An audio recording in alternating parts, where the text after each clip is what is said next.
Salut, bienvenue à tous et à toutes. Alors si vous êtes arrivé ici, c'est parce que vous avez un four Whirlpool. Vous utilisez souvent la fonction 6TH Sense. C'est la fonction ici, en fait c'est la fonction préprogrammée du four. C'est assez pratique. Il y a un seul petit défaut, c'est que lorsque vous utilisez de la viande ou du poulet, vous ne pouvez pas aller au-delà de 180 degrés parce que pour eux ils considèrent que 180 degrés c'est bien. Par contre, vous avez d'autres fonctions comme la pizza qui va à 250, mais souvent c'est pas avec les mêmes. Vous voyez, on a différentes façons de cuire avec la chaleur tournante ou juste sur les côtés ou juste sur en dessous. Et du coup, c'est bien de rester sur le poulet. Et je vais vous donner une astuce pour pouvoir toujours utiliser cette fonction et pouvoir augmenter un petit peu la température, sachant que avec cette fonction on peut la descendre. Par exemple de 180 vous pouvez aller à 150, mais on peut pas aller à 190. Donc je vais quand même vous donner une petite astuce pour faire en sorte que vous puissiez aller à 190. Donc dans un premier temps, on allume le four, donc là on est sur la fonction normale, classique du four.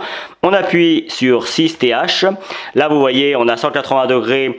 Moi je veux le poulet, donc je vais aller sur le poulet. J'ai juste tourné un petit peu pour aller sur le poulet. Et la petite astuce, c'est simplement de mettre une minuterie. On va mettre 5 minutes, tout simplement. Et puis on met en route. Et voilà. Et à partir de là, votre four se met en route.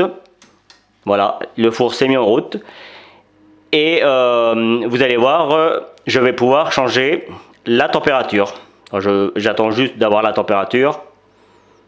Voilà, voilà, voyez. Alors, je montre bien, parce que j'ai mon bras qui est juste devant, mais il suffit que je tourne et je peux aller jusqu'à 220, je crois. Donc c'est très pratique. Et on est bien sur la fonction 6TH5 avec le poulet. Et je peux revenir à 180 et là en l'occurrence je peux baisser à 160. Donc on a une gamme de température qui est quand même un petit peu plus élevée et on a un petit peu plus de marge. Et il y a juste à mettre une minuterie. C'est pas plus compliqué que ça.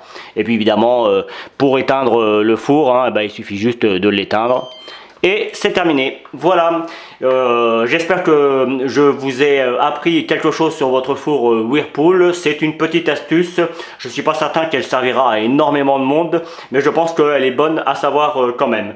Donc je vous la propose. Voilà, je vous dis à très vite pour de nouveaux tutos, que ce soit en bricolage ou en petit dépannage comme ça, avec les fours ou les machines à laver ou autre petit matériel de la maison. J'insiste sur le fait que je ne suis pas un réparateur, je suis juste un particulier qui aime bien aller chercher la petite bête. Souvent je sais que les gens ne gardent pas les notices et je sais que parfois des petites choses peuvent être très embêtantes quand on ne sait pas comment faire pour les remettre en place, comme par exemple quand le four se bloque et qu'on n'arrive plus à mettre les programmes en route.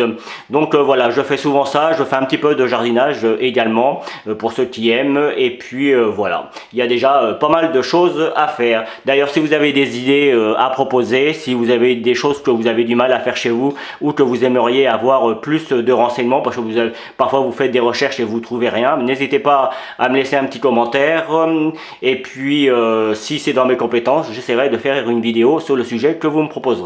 Voilà, et puis n'hésitez pas à cliquer également sur le petit pouce bleu, ça m'aide aussi pour le référencement sur YouTube et sur Google.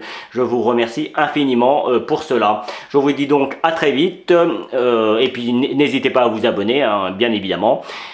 À bientôt, salut!